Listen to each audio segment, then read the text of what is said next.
Welcome to the Broken Pie Chart Podcast, episode number 53. I'm your host, Eric Moore, and today I'm going to be talking about what is this FIRE movement, this they call it FI and RE. That's the stands for financial independence. That's the FI, and the RE is the retire early. A lot of things to unpack about this, and we also get into sort of the withdrawal rules. You know, how much can you withdraw? Can you actually do the 4%? What type of returns do you need? What's the sequence of return problem that sometimes people run into? And lately, probably one or two people have asked me, on separately, I teach finance and economics. And so I meet graduate finance and economics. And so I get to talk to a lot of people, different ages, sometimes in their 20s, sometimes 30s. And a few lately have asked me about this whole idea of they call it the FIRE movement. And so the FIRE movement is really about, obviously, what they want to do is financial independence and then retire early. And the way I look at this, or the way it's been explained to me, there's really two sets of this. One is people just want to have enough assets so that they're independent and they can do something that they really like, whether that's a job that pays them less or start a business or any number of things, be able to take some time off. The other part of this is the people say, look, not only do I want to become financially independent, but then I want to just retire. And whether that's at age 30 or age 40, and just live off the assets for the rest of my life. There's quite a bit of difference between those two, but this broadly brings us back also to the idea of someone wanting to just retire, the general retirement, where you think, well, at some point towards, as you get late 50s, 60s, you want to kind of have the ability to pull the parachute, slide the chair in and retire. And so a lot of these principles that they talk about actually cross over into some of the just general retirement side of this as well. So a lot of good things, I think, a lot of things that are really important and interesting, the so-called FIRE movement. And so let's dig into this. Obviously, whenever someone is trying to save money or trying to build up money, it's a function of not only the return, but a lot of this really comes from the contributions. So you can do this in Excel. And if anybody knows how to Excel, it's just equals and F as in Frank, V as in victory, the future value calculation. You do that, and you can either put a minus sign in front of the FV so it gives you a positive number, or at the end of the parentheses, just hit times -1. But basically, whenever you're trying to figure out a future value, you're going to have a starting value. You're going to have some sort of return or an assumption for a compounded annual growth rate, or in other words, CAGR. And this is really important because the compound annual growth rate is what an investor would actually experience, where a nominal growth rate just a simple average is not what they experience. And the best example I always give about this is, let's say you have $1 million, you lose 50%. You now have $500,000. If you gain 50% the next year, you have $750,000. And so your simple average is 0, but your compounded annual growth rate is actually about -13.4. So compounded annual growth rate, CAGR, that's the one that you want to be thinking about. And typically that's less than the simple average. So you're going to have some sort of an assumption. I'll go through some numbers here, and you're going to figure out, okay, what if I make a monthly contribution? And whenever you do a monthly contribution, you've also got to figure out, if you're setting this up, let's say, you come up with a monthly compounded annual growth rate, the number of periods, if you have 20 years, that's 240 months, 12 times 20, hopefully you can do that. And so just to give you an idea, let's say that somebody assumes they're going to get about 7%. And I think this is an important point too. Going online and seeing some of the talk about from the FIRE movement, there are some people who are using simple averages, and they might be a little bit high. And I think that's that can be dangerous. Also, when you're putting in money or taking out money, there is some of the sequence of returns that matter. In other words, when do you get the returns? So those can alter things a little bit. And when you're doing something like this with a simple calculation, you're basically assuming that you're just going to get this annualized average compounded annual growth rate. Or if you're doing it, putting in money monthly, and then you're separating it to a monthly compounded annual growth rate. That's just an important distinction. But let's get to some numbers. So someone says, look, I want to retire early. I want to have financial independence. And by the way, what does that really mean for them? Well, one of the things that people do is they say, okay, they try and figure out what their desired income level is. All right, now I'm going to use 40,000. And the reason is when I get to the withdrawal rate, I'm going to use a 4% withdrawal rate. And to get 40,000, you would need $1 million. And so one of the ways that the quick math on this is you take your desired income times 25, and that's going to tell you what the balance that you need to using the 4% rule. But anyway, back to how you save and how you invest and things like that. So let's say you assume about 7% compounded annual growth rate. You're contributing $2,000 a month, which would be $24,000 a year, and your starting balance is $1. Well, in 20 years, assuming all those things play out, you'd have $1,041,857. All right. So a couple things on this. Part of the FIRE movement is there's some actually extreme cases where people are trying to save 50% of their salary, or they're trying to even save even more. I don't know. There's one story about somebody who was living in a what do you call it, a Winnebago, or and really saving money, or somebody else was living with their parents. So the more money that you put in, obviously the more potential there is. So let's say we do, instead of $2,000, we do $3,000, which is 36 grand. So on $100,000, that's 36% of your income. On 50,000, that would be 72% of your income. Okay. But assuming that same compounded annual growth rate of 7%, 3,000 a month gets you 1.5 million and some change. So this is one of the positive things is, especially if people are doing this early on when they're younger, there is a much better or bigger benefit to starting early, because even if they stop making contributions, you in theory get all of those years for that money, whatever base of money, to compound. And obviously if you're contributing as well, that's also going to ramp things up as well.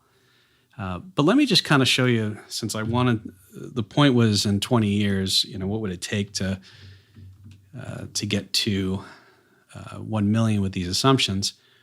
So bringing it back to 2000, $24,000 a year, and a 7% annual growth rate, again, that gets you just above $1 million. So it's kind of interesting because let's say that, somebody is, and this is more of a general retirement thing. Let's say someone is about 10 years from retirement, okay? And they already have gotten, let's say about 500,000, okay? So I'm just plugging in some numbers here. Well, this goes back to the sort of the accumulation and the distribution phases. So there's typically, people look at, you're accumulating money, you're putting money away, and then you retire, and then that's the distribution phase. That's where you're taking withdrawals. But in the book, and I'll actually link to, there's a free chapter in the book where I gave a few different case studies, somebody with 100,000, and I think I said 10 or 15 years to retirement, and just showed the difference of the amount of assets, not only at retirement, but how long they last at various investment returns, inflation assumptions, and contributions. So I'll definitely put that in the show notes. But it kind of gets back to the whole, I think there's 3 different phases. There's the accumulation, and then there's that last 10, 12, 15 years before retirement. And if somebody's in this FIRE movement, that could be a different age than we normally think about it. But I look at it as accumulation, a base maximization, and a distribution. And the reason why this is really important is We just got done with a decade, and I'll share with you in a little bit just for stocks for the S&P 500 what sort of the compounded annualized growth rates were over various decades. But let's take somebody who is doing that 2,000 a month, 7% assumed compounded annual growth rate, and then they're 10 years away from retirement, and their current balance is 500,000. You say, okay, we've got 10 years. They decide, they need to get above $1 million. In fact, if you actually had that scenario play out, you wind up with about 1.3 million. Again, this is assumptions only, and the compound annual growth rate that's assuming it's pretty distributed evenly, right? But what happens if you don't have the type of decade that you want in those 10 years? So there's good news and bad news here. And I looked and recently pulled up and did some back-of-the-napkin calculations and said, what's the annualized return for the S&P 500, the total return? So that sort of includes dividends as well. And the 2010s were plus 13.3%. That means your average annualized compounded growth rate starting in 2010 and ending in 2019. So that's actually 10 years, meaning 2010 was the first year, 2019 was the last year. It wound up being about 13.33%. Great. That's better than the 7%, right? Now, the 2000s, you actually had a negative 0.99, so rounded negative 1% annualized return. In fact, the 1930s and the 2000s were the only decades that had a negative compounded annual total return from the S&P 500, at least going back to 1900s. But we had the 80s and 90s were 17.5, 18.5, rounded roughly positive. 1950s was just under 20%. And then you had, a 5, a 7. So there's good news in that stocks over the long term, at least historically, who knows what's going to happen next 10 years, but that's why we hedge and all those sorts of things I've talked about before. But let's say that you got one of these lost decades. And by the way, a lost decade is, as somebody pointed out to me recently, it's really more of you didn't get any benefit from it, but there's not really, there hasn't been a decade where somebody's lost 10% average annual. It's almost been like you just missed out on the opportunity. But let's say that instead of using 7%, you used a 1% or negative 1% compounded annual growth rate. So here's where I think the FIRE movement, sometimes with always using those, that 7 or 8%, this is how they can fall short. So doing that $2,000 a month, negative 1%, starting balance of 500,000. If you were like, hey, I need to be at my number in 10 years, the future value would be about $680,000.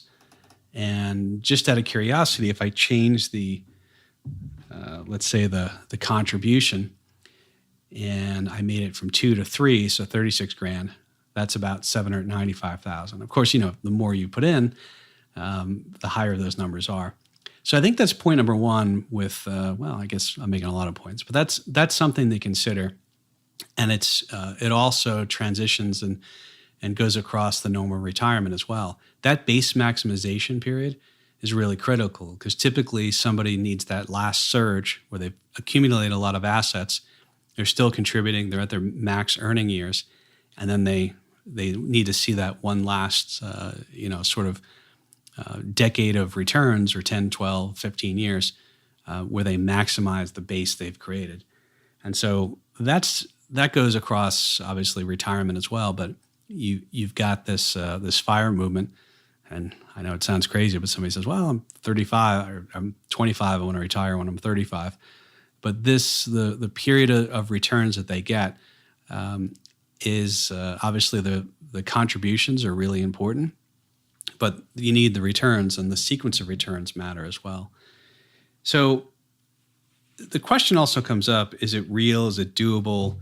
Does this even work? Well, I just went through the math. And the good news is that Yeah, I mean, we know that putting away more money every month, having it historically in investments that return hopefully a positive return, and historically the average annual compounded growth rates have been pretty good over historically. So that's the positive there, right? We talked about the stages, the accumulation, the distribution, and I call that base maximization phase. So, this gets into sort of the sequence of returns a little bit. And so this whole movement, the FIRE movement, goes back to the 4% withdrawal rate. Now, the 4% withdrawal rate, I forget which year. I'll try and, if I find it, I'll link to it. You can Google the 4% withdrawal paper. But somebody did a paper a number of years ago, and they tested, I think it was a blended 60-40 portfolio, 60% stocks, 40% bonds, and they tested it to look at, could somebody over these rolling 30-year periods, could they safely withdraw 4% a year? And so let me first back up and explain what that means. When we say a 4% withdrawal, that means in the first year that you're drawing money from your assets, maybe that's the first year of retirement, you've got, and I'm going to use $1 million, the withdrawal rate 4%. That means your year one withdrawal is $40,000. And the theory is that as long as you get, somewhat of an okay return, your principal will last. And so one of the ways to look at this is you say, if year one you take your $1 million and you take out $40,000, your balance after withdrawal, so let's say January 1st, take out your $40,000, your balance to start the year is $960,000, right? So the theory is you took out 4%, and to have your balance grow back to $1 million, that would require a return during that year of about 4.2%. And remember, this goes back to the whole idea, the less you lose, and you didn't lose, you just took out money. But the less you take out, the less return you need to replace that. If you took out 50% of your money to get back to break even, you need to get 100%. Kind of the idea of hedging and losing less.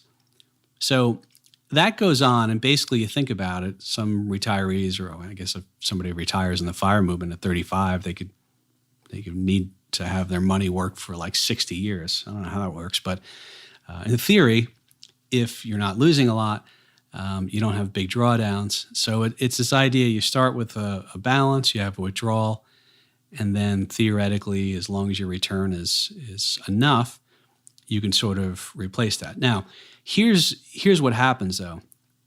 And I think this is another area where some of the things that in my research of the FIRE movement, you go to some of these areas and people are making comments, is they don't really factor in how much money they're going to need as the years go on. And I'll address this two ways. One is just inflation. The other is sort of the idea of the unexpected expenses, or what medical is going to cost. That's sort of a different discussion. So the idea is that, okay, let's say that we assume, and this is a big assumption, we don't know what inflation is going to be going forward, but if we assume there's going to be some sort of a 2% inflation rate, okay, what that means is year one, you take out $40,000. Year two, you need to have 2% more than you did the year before because things cost 2% more. So instead of taking $40,000 out, you take $40,800. All right. In year 10, so you're retired and now it's 10 years. When you look at the inflation, now you don't need 40, you need 47,803. And there's a quick way to do this if you have an iPhone or an Android phone. If you have a Windows phone, why do you have a Windows phone? But if you want to know, if you want to take that $40,000 or just any amount, if you open up your cell phone's calculator, you turn it horizontal so it's long ways. If you do 40,000 times 1 plus the decimal of the percent, in this case we're using 2%, so 1.02. And then there should be an X with a Y, superscript, subscript, either one, but it's the X with the Y. You hit that button and then you hit what you want to, 10 years in the future, let's say. And that tells you, that would actually be year 11, right? So 48,759. So that's, and by the way, I hope I didn't confuse people there. Meaning year one that's your 40,000. So in 10 years, that's actually the 11th year, right? Because year two is when you first see the increase, right? So that's the thing. So you look and then you say, well, in 20 years, it's going to be 58,272. And then in 30 years, it would be 71,000. So that's when you're looking at the withdrawal. That's sort of the starting point. And so let's look at this too. If we assume, and this doesn't really, the reality is when you're taking out money. So if you don't take out money, you don't put in money, the sequence of returns, the order that returns happen, they don't matter. But when you start taking money out, when losses happen, when gains happen, can make a big difference. So the first thing I'll do is I'm just going to say, okay, let's say we continue to get, let's say 5% compounded annual growth rate. And we started with $1 million. We start taking 40,000 out. And in year 30, the math says you'd still have assets. You'd have quite a bit of assets, okay? But that doesn't account for any sort of sequence in returns that get a little bit clunky, all right? And kind of to give you a good example of this, let's imagine we started this in year 2000. And year 2000 would probably be a bad year to start. Imagine you retired, it's the year 2000, and we have a couple down years, and then we obviously have 2008 in there. So 2000 to 2018. So that's roughly, what is that, 19, it's 19 years, okay? And there's a difference between, what I did was I took the returns for a 60-40 generic portfolio, 60% stocks, 40% bonds. And what I did was I said, let's start out with just doing the returns as they were. In other words, in the year 2000, that portfolio would have given you about a little over 1%. The worst year was 2008, about negative 14%. You had some negative years, first couple of years. 2018 was a slightly negative year. Okay.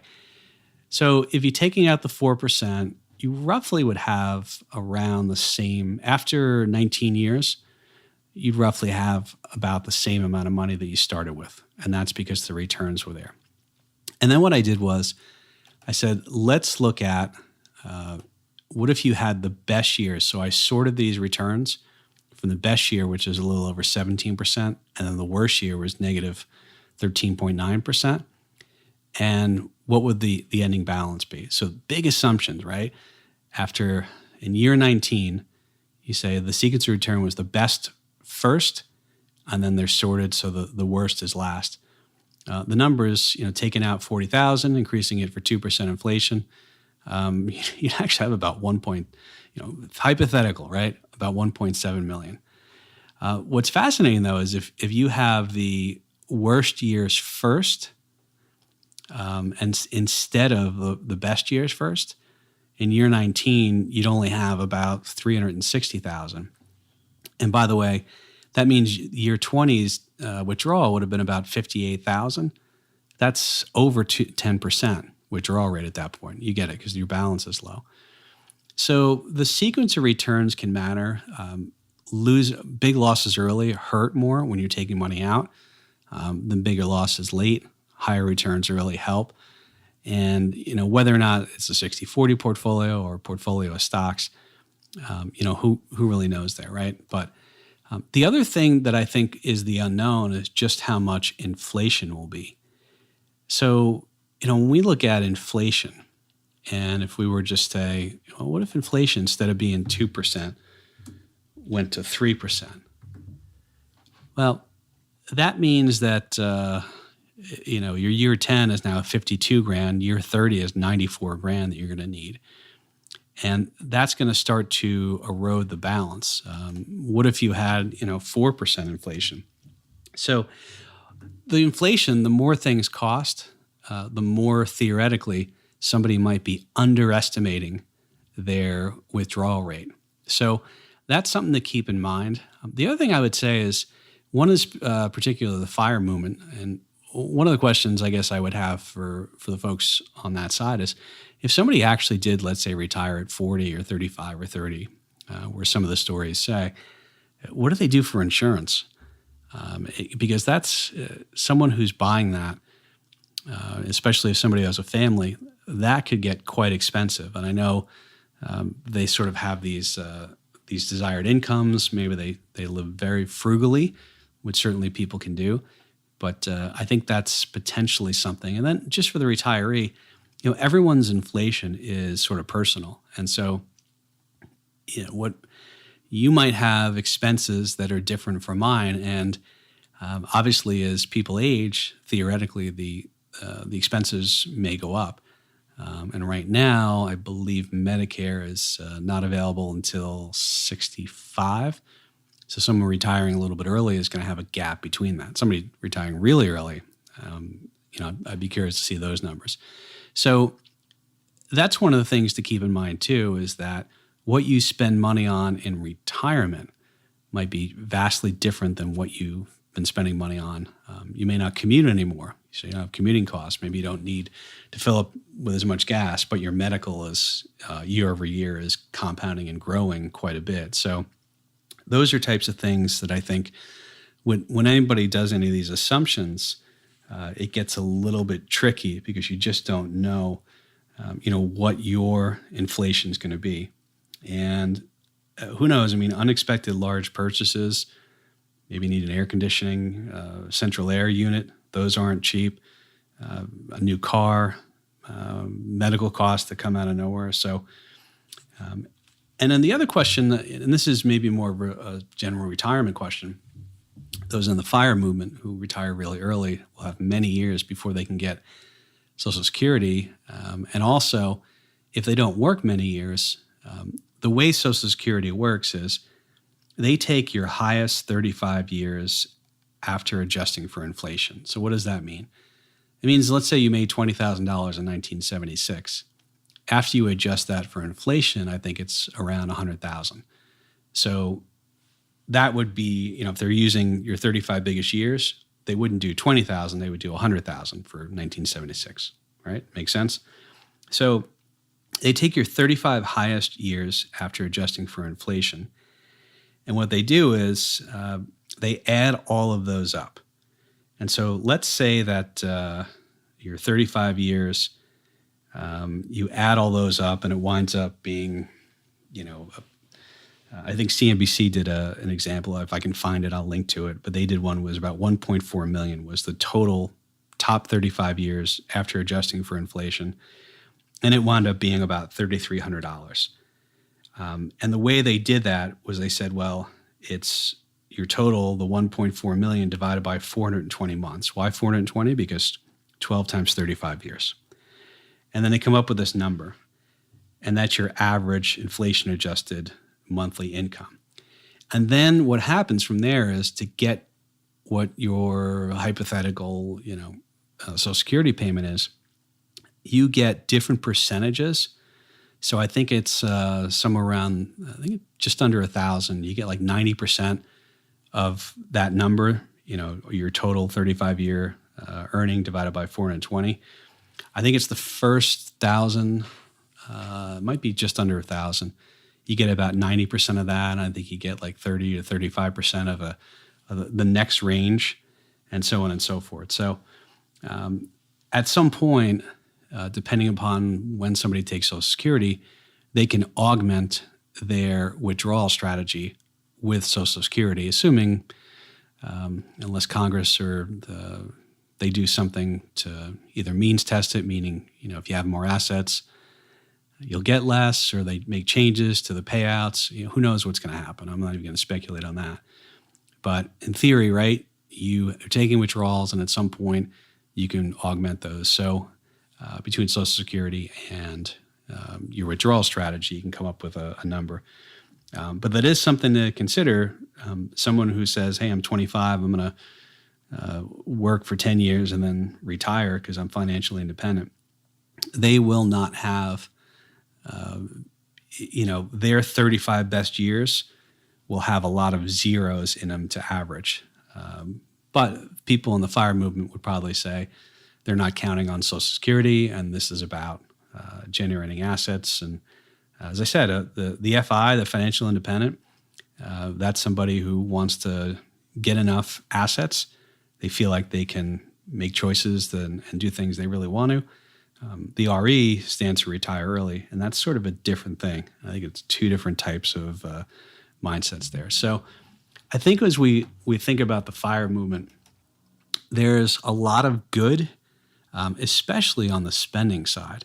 I think it's really fascinating, and it's worth a lot of things that they look at are really informative, and I think it's valuable. Somebody could take a look at what you're spending and see if you can route more of the money and invest.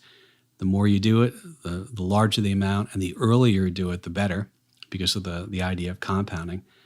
And I think the idea of starting to think about what type of number you're going to need from a withdrawal strategy, whether it's 4% or 3% or something else. And then the other thing I'll just say is that there's been some people lately who have said, look, this 4% used to work and it might not work anymore. And the reason why they're doing that is a lot of this was designed when somebody is retired and they're going to shift more of their investments to fixed income, meaning bonds. And bonds used to pay, as we know, in the 80s and 90s, pretty healthy percentages. Now we have negative rates around the world, and the U.S. Treasury is only giving us, roughly 1.8% for 10 years. The idea that a 60-40 portfolio or a 50-50 or 40-60, a percentage of the portfolio in most years is only going to give you the coupon. And if interest rates go up, there's more interest rate sensitivity risk because the durations are much larger because of the low coupons. So that is something to keep an eye on. But I would also say even when people were getting much larger interest rates on the bonds they held, inflation was higher too. So it remains to be seen what the right withdrawal rate is. But I think these are all good things. And I think there's a lot of crossover to more crossover than people think for someone who just wants to retire normally. But I think there's a lot of benefit there. And I think one of the main things that people can take a look at is, especially those that have assets and maybe 10 years from retirement, if you've got assets and you can look at your expenses and route more money to your investments in that base maximization period, I think there's a lot of benefit to that.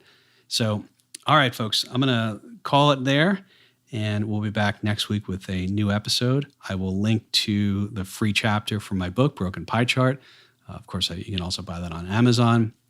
And that is, you should be interested in that because I go through various scenarios and show you some graphs. I'll also link to that CNBC piece on figuring out or estimating what your Social Security benefit's going to be. And I'll see if I can link to some other things as well. All right, everyone. Have a good week. We'll talk to you soon.